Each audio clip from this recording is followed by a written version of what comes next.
Bobby Fischer ci insegna in questa partita come vincere il bianco senza il bisogno di studiare le aperture.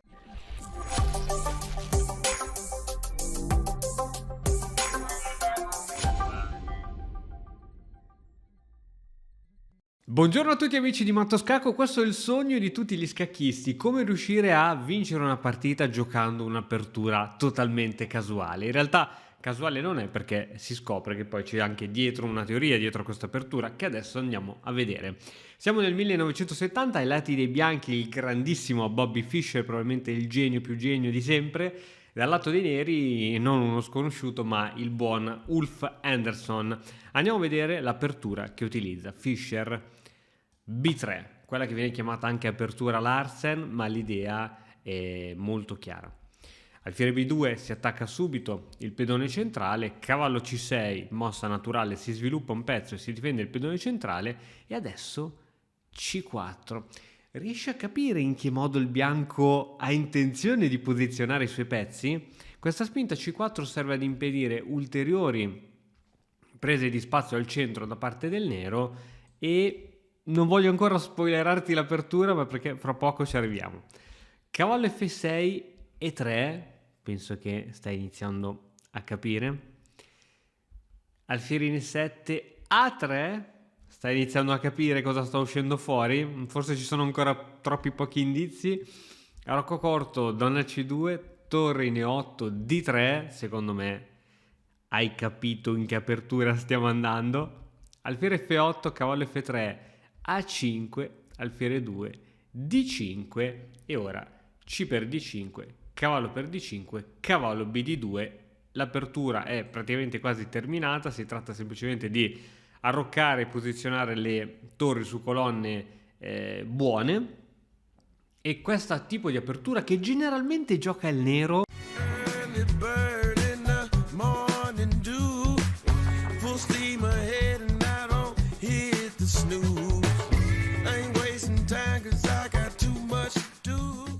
qui la gioca il bianco, si chiama apertura del riccio, ovviamente giocata dal bianco, difesa riccio se è giocata dal nero.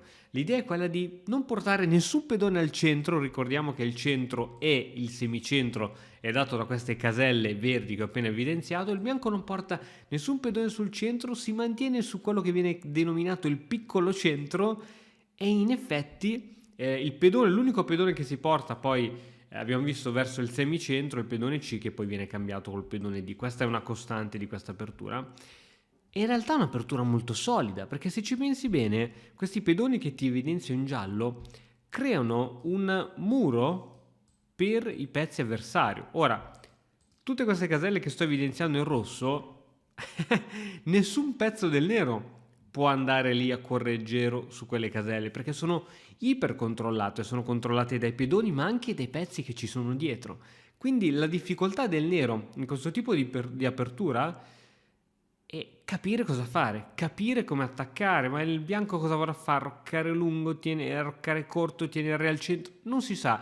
Quali sono i piani di gioco? È difficile in aperture di questo tipo. Henderson gioca F6 con l'idea di consolidare i propri pedoni e cercare di rendere cieco l'unico alfiere attivo di Bobby Fischer. Arrocco corto, fin qui è tutta teoria, alfiere 6, re in H1. Re in H1 significa solo una cosa: o che vuoi prepararti per spingere F4 eccetera, o perché probabilmente vuoi prepararti per un'avanzata di questo tipo. Regina in D7, ovviamente la regina si posiziona su case di colore chiaro, poiché i propri pedoni sono su case di colore scuro. Torre in G1, e qui arriva l'attacco. Ora, questa purtroppo subito non si può fare perché il pedone verrebbe catturato, però vediamo se c'è modo di prepararlo. Torre in A in D8, cavallo in E4, e attenzione che ora si minaccia un tipico tema di cavallo C5, con l'idea di fare il doppio su alfiere e regina, e il nero, per non perdere magari troppi tempi, darà via il proprio alfiere. Donna F7, togliendosi anche da questi tipi di attacchi, e ora però la donna non controlla più insieme all'alfiere a questo punto, e quindi arriva il G4. È incredibile come Bobby Fischer, anche in aperture così possiamo dirlo, tranquille, aperture senza troppe ambizioni, ricerca comunque il modo per attaccare. Come è venuta fuori questa idea? Perché è sempre importante cercare di vedere queste partite dei grandi e prendere qualcosa in prestito. Questo tipo di spinta, secondo me, è venuta in mente vedendo questa catena di pedoni e vedendo il punto di contatto che si crea dopo G5, e se il nero ovviamente iniziasse a spingere si indebolirebbe il pedone 5, che in questo preciso caso potrebbe cadere all'istante. Arriva G6 da parte del nero, torre in G3. Torre in G3 significa che probabilmente vuoi giocare torre qui, poi torre qui, insomma i pezzi del bianco iniziano a convergere e a ronzare attorno al re avversario. Giustamente alfiere infiancato per proteggere anche il re da attacchi frontali, e arriva il raddoppio. Cavallo in B6, cavallo in C5 attaccando l'alfiere buono, ricordiamoci che l'alfiere campo chiaro in questo caso è l'alfiere buono, il nero non può permettersi di dare questo alfiere per il cavallo, e ora cavallo in H4. Sembra strana questa mossa di cavallo e ancora una volta può avere due motivazioni: o Fischer decide di togliere il cavallo perché ha bisogno del pedone F che non avrebbe mai potuto spingere col cavallo in F3, o gioca cavallo in H4 con l'idea di non so dove, perché né qui può andare. In realtà dopo cavallo D7 arriva cavallo E4, cavallo F8 e arriva la magia: cavallo in F5. Bam! Il cavallo è comunque andato in F5, ma ti dico che questo cavallo non si può catturare. Infatti la partita continua con alfiere 6. Perché il nero non si è pappato questo cavallo? Perché dopo questo tipo di cattura c'è una minaccia concreta, che è quello di andare a catturare l'alfiere con scacco, e alla prossima ci prendiamo anche la regina. Quindi andremo a dare le nostre due torri per alfiere e regina, che è assolutamente un ottimo cambio. La fregatura è che non c'è veramente alcun modo per aggiungere difensori che non sia la regina su questo alfiere. Ok, si può mettere una torre, ma il problema è che il primo difendente è sempre la regina. Non si può purtroppo giocare cavallo E6 per difendere, perché la casa E6 è controllata da questo fastidiosissimo pedone, quindi questa continuazione sarebbe stata assolutamente vincente per il bianco. Incredibile. Quindi arriva alfiere in E6 in partita, cavallo C5 riproponendo le medesime idee, cavallo in E7, e adesso arriva prima cavallo per G7 indebolendo e togliendo i difensori sul re, e arriva il G5. Era proprio quello che voleva Fischer, cioè riuscire a posizionare il re avversario su di colore scuro. Incredibile. E adesso la partita continua con cavallo F5 da parte del nero e torre in F3. Pressione, c'è pressione, troppa pressione. B6, il cavallo è minacciato. Mossa intermedia, pedone per F6 scacco, re in H8. Prendere qui non so quanto sia una buona idea.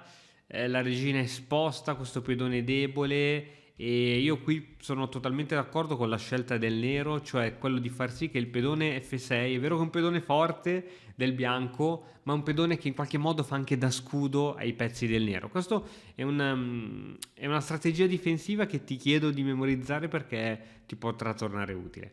Alfiere, cavallo per alfiere, torre per cavallo, D4. E per D4 alfiere C4, ora arriva questa bellissima mossa, e ovviamente il nero non può fare altro che cercare in qualche modo di sacrificare un po' di pezzi per togliersi dal problema. Ma adesso, dato che gli alfieri del bianco sono troppo forti, arriva il sacrificio di qualità: torre per D3, donna per D3, torre D6, tempo sulla donna, donna C4. Adesso è il momento di cambiare le donne, no? Perché alla fine abbiamo pur sempre una qualità in più. Cavallo in E6, alfiere in E5 attaccando la torre che si ritira H4. Adesso tutti i pezzi vanno all'attacco. Attenzione che questo pedone non si può catturare. Cavallo in D6, regina in G4, e continua la pressione da parte di Bobby Fischer. Cavallo F8, H5. Qui ci sono ovviamente temi devastanti, su G7. In caso di apertura della colonna su G7 ci sarebbero temi devastanti.